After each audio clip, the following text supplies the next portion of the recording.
තෙරුවන් සරණයි මගේ යාළුවෝ හැමෝටම සුබ දවසක් වේවා ඔයාලට. අද පොඩ්ඩක් වෙනස් වීඩියෝ එකක් කරන්න හිතුවා.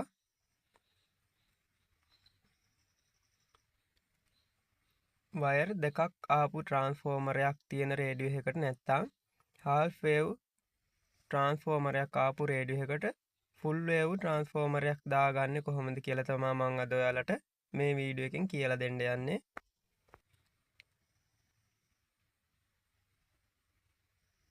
හරි යාළුවනේ, මේක තමයි මේ රේඩියෝ එකට ඇවිල්ලා තිබ්බ ට්‍රාන්ස්ෆෝමරේ වයර් දෙකකින් ඇවිල්ලා තියෙන්නේ හාල්ෆ් වේව් ට්‍රාන්ස්ෆෝමරයක්. මේක වයර් දෙකක් තියෙන ට්‍රාන්ස්ෆෝමර් වෙළඳපොලේ ගන්න ගොඩක් අඩුයි. වයර් තුනේ ට්‍රාන්ස්ෆෝමර් තමයි තියෙන්නේ. ෆුල් වේව් ට්‍රාන්ස්ෆෝමර් තමයි වෙළඳපොලේ ගොඩක් දුරට ගන්න තියෙන්නේ. ඉතින් ඒ වාගේ වෙලාවක මේ ට්‍රාන්ස්ෆෝමරේ අයින් කරලා පිච්චිලා තිබ්බොත් ෆුල් වේව් ට්‍රාන්ස්ෆෝමරයක් දාගන්න හැටි තමයි මම අද ඔයාලට මේ වීඩියෝ එකෙන් කියලා දෙන්න යන්නේ. ලේසියෙන්ම දාගන්න විදිය.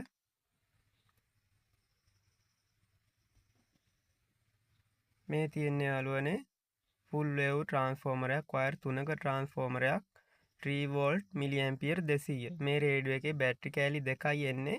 1.5 බැටරි දෙකක් 3 වෝල්ට් හැදෙන්න. ඒ වුණා ට්‍රාන්ස්ෆෝමරයක් දාගද්දි 3 වෝල්ට් දාගන්න නැතුව 4.5 වෝල්ට් මිලි ඇම්පියර් 200 වාගේ ට්‍රාන්ස්ෆෝමරයක් දාගන්න එක හොඳයි. මොකද ට්‍රාන්ස්ෆෝමර් වල ඇම්පියර් එක ටිකක් අඩුයි බැටරි කෑලි වලට වැඩිය.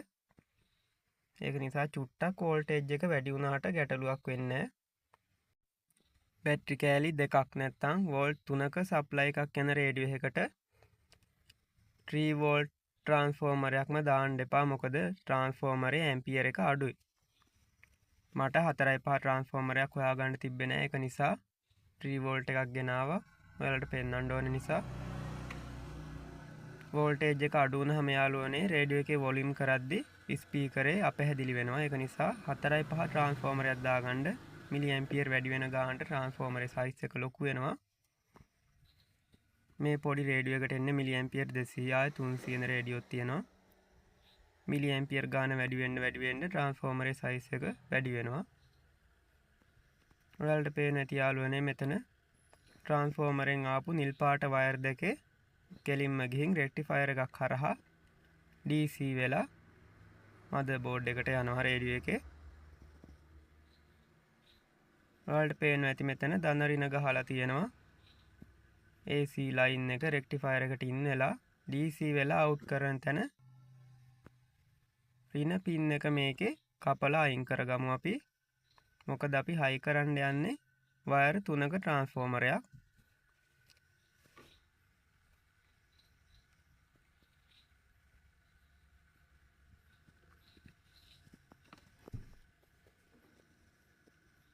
ඔයාලට ඉස්සරහට පැහැදිලි කරන්නම් ඇයි මේක කපාගත්තේ කියලා. නැත්තම් මේ රෙක්ටිෆයර් එක අයින් කරලා දාලා ඩයෝඩ් දෙකක් පාස් වෙලා දාන්නත් පුළුවන්. ඩයෝඩ් දාන්නට වැඩිය මේක ලේසි. පිරිසිදුයි බෝඩ් එකට වෙනම පාස් කරනවට වැඩිය.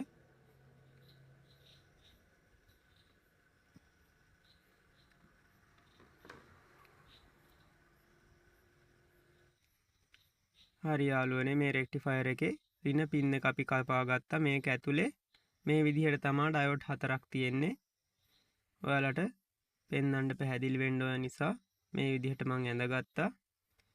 ওই විදිහට තමයි ලයින් ටික කනෙක්ට් වෙන්නේ. මේකේ ඍණ පින් එක අපි කපලා අයින් කරගත්තා. ඊට පස්සේ ඍණ පැත්තට යන ඩයෝඩ් දෙකත් අයින් වෙනවා මේ විදිහට. ඒ දෙකෙන් වැඩක් නැහැ. ඊට පස්සේ ඩයෝඩ් දෙකක් හරහා තමයි ධන සප්ලයි එකක් හැදිලා අනිත් පැත්තට යන්නේ.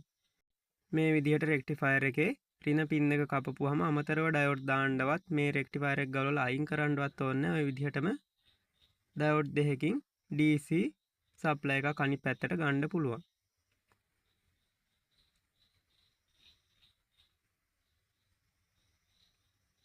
මේ තියෙන්නේ මේ PGG ට්‍රාන්ස්ෆෝමරේ වයර් දෙක. මම මේ දෙක ගලවලා අයින් කරගත්තා.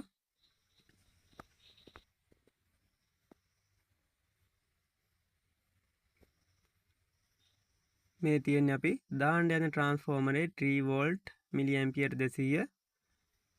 ඔයාලා දාගද්දී බැටරි කෑලි දෙකක් තියෙන රේඩියෝ එකට 3 වෝල්ට් මිලි ඇම්පියර් 200 වෙනුවට 4.5 වෝල්ට් මිලි ඇම්පියර් 200 වාගේ දාන්න. එතකොට සද්ද අපැහැදිලි ගතිය අඩු වෙනවා. අපැහැදිලි වෙන්නේ නැහැ සද්ද කොහොමටත්. හරි යාළුවනේ මේ එකම පාට වයර් දෙක මම රෙක්ටිෆයර් එකේ කලින් ට්‍රාන්ස්ෆෝමරේ වයර් දෙක තිබිච්ච තැනට අමුණ ගන්නවා.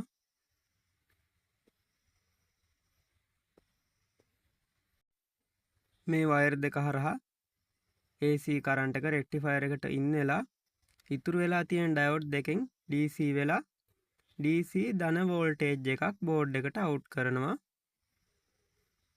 මේ තියෙන යාළුවනේ ග්‍රවුන්ඩ් ලයින් එක මේකේ ඍණ ලයින් එක. මේක අපි කෙලින්ම කැපැසිටර් එකේ ඍණ ලයින් එකට අමුණ ගමු. නැත්තම් රෙක්ටිෆයර් එකෙන් කපලා අයින් කරපු පින් එක සම්බන්ධ වෙලා තියෙන තැනට පාස් ගමු. කළු පාට වයර් එක තමයි ඍණ විදිහට වැඩ කරන්නේ.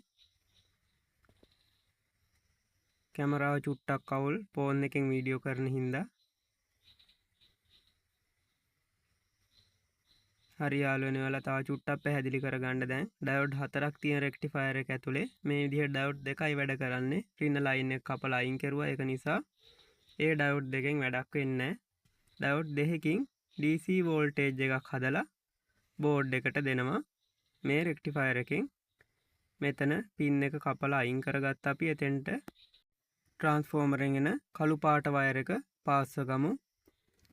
තනි පාට වයර් දෙක පාස් ගත්ත රෙක්ටිෆයර් එකේ AC ලයින් දෙකට අනිත් වයර් එක ඍණ ලයින් එක නැත්නම් ග්‍රවුන්ඩ් එක පාස් ගමු අපි බෝඩ් එකේ ඍණ පාත් එකට. මේ හරියෙන් පොඩ්ඩක් paludu කරලා වයර් එක පාස් ගන්නවා යාළුවනේ. මොකද රෙක්ටිෆයර් එක අස්සෙම වයර් එක පාස් ගන්න ගියොත් රෙක්ටිෆයර් එකෙන් කපපු පාත් එකෙත් වදින්න ඉඩ තියෙනවා. ඒක නිසා මම පොඩ්ඩක් එහාට වෙන්න පාත් එක සුද්ධ කරලා ඍණ ලයින් එක පාස් ගන්නවා ට්‍රාන්ස්ෆෝමරෙන් එන මේ විදිහට. හරි යාළුවනේ පැහැදිලි වෙන්න ඇති ඔයාලට වීඩියෝ එක. ඔච්චරයි කරන්න තියෙන්නේ. වයර් දෙකක් එන ට්‍රාන්ස්ෆෝමරයක් තියෙන රේඩියෝ එක ට්‍රාන්ස්ෆෝමරේ පිච්චිලා වයර් දෙකේම ට්‍රාන්ස්ෆෝමරයක් හොයාගන්න නැති වුණොත් වයර් තුනේ ට්‍රාන්ස්ෆෝමරයක් ඔයාලා මේ විදිහට දාගන්න. වයර් තුනක් තියෙන ට්‍රාන්ස්ෆෝමරේ ඔය කළු පාට වයර් එකයි උදාහරණයක් විදිහට කළු වයර් එකයි තැඹිලි පාට එක වයර් එකකුයි පාස් කරන්නත් පුළුවන්. ඔය රෙක්ටිෆයර් එකේ AC ලයින් දෙකට ඍණ ලයින් එක කපන්න නැතුව රෙක්ටිෆයර් එකේ එහෙම පෑසුවොත් යාළුවනේ ඇම්පියර් අඩුයි ගොඩක්. ඒක නිසා රේඩියෝ එකේ සද්දේ අපැහැදිලි වෙන්න තියෙන ඉඩ ගොඩක් වැඩි. අපැහැදිලි සද්දයක් එන්න පුළුවන්. ඒක නිසා වයර් තුනක් එන ට්‍රාන්ස්ෆෝමරේ වයර් තුනම පාස් ගන්න. ඔයාලට පේනවා ඇති මෙතන 3 වෝල්ට් කියලා ගහලා තියෙනවා බැටරි කෑලි දෙකයි. ඒ වුණාට 3 වෝල්ට් ට්‍රාන්ස්ෆෝමරයක් දාන්න එපා. මේකට ට්‍රාන්ස්ෆෝමර් ඇම්පියර් එක ටිකක් අඩුයි. ඒක නිසා 4.5 වෝල්ට් දාන්න බැටරි කෑලි දෙකක් එන රේඩියෝ එකකට. මම මේ ට්‍රාන්ස්ෆෝමරේ දැම්මේ 4.5 වෝල්ට් එකක් හොයාගන්න තිබිච්ච නැති හින්දා වෝල්ට් 3ක ට්‍රාන්ස්ෆෝමරයක් දැම්මේ. මේකත් ගැටලුවක් නෑ යාළුවනේ. සමහර කලාතුරකින් රේඩියෝ වල සද්දේ වැඩිම කරද්දි පොඩි අපැහැදිලි ගතියක් එනවා. 3 වෝල්ට් දානවා නම් දාන්න, නැත්නම් 4.5 දානවා නම් ටිකක් හොඳයි සද්දේ ක්වොලිටි. හරි යාළුවනේ අපි නැවත වීඩියෝ එකකින් හමු වෙමු. ඔයාලට සුබ දවසක් වේවා. තෙරුවන් සරණයි.